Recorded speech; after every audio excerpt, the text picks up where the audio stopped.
La méditation de ce 5 septembre s'intitule « N'acceptez jamais les défis de Satan ». Jésus lui dit, d'autre part il est écrit « Tu ne tenteras pas le Seigneur, ton Dieu ».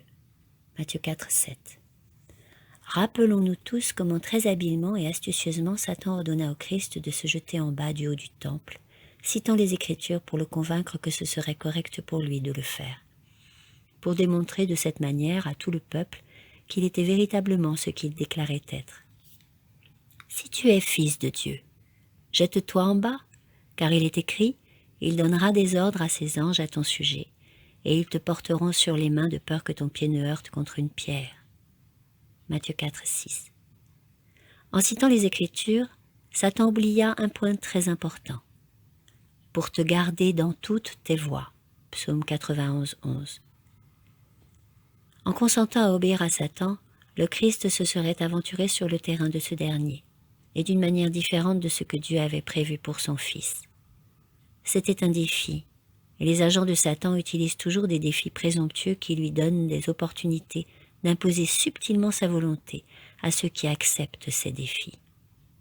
Mais le Christ n'avait aucune intention d'entrer en controverse avec le maître trompeur et super tentateur.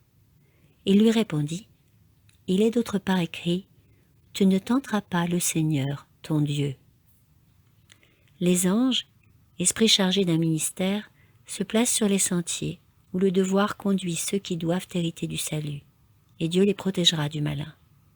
Cependant, lorsque Satan trace son propre sentier, le Christ n'a aucun droit de s'y lancer. Il doit garder ses pas sur le sentier tracé par l'Éternel. Ainsi, le Christ, dans son humanité, a donné l'exemple de l'attitude à adopter face aux tentations suggérées par Satan.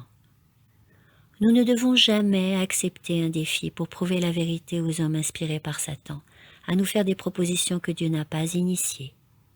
C'est ainsi que Satan nous conduit en dehors du sentier de la providence divine pour nous placer dans une position où nous devenons vulnérables au criblage de l'ennemi et être ainsi vaincus tout en discréditant la cause de Dieu. Notre seule sauvegarde, chaque jour et à toute heure, est d'être vigilants. Nous ne pouvons pas devenir négligents et indolents. Je vous assure que Dieu entend que son peuple soit toujours sur ses gardes. Amen.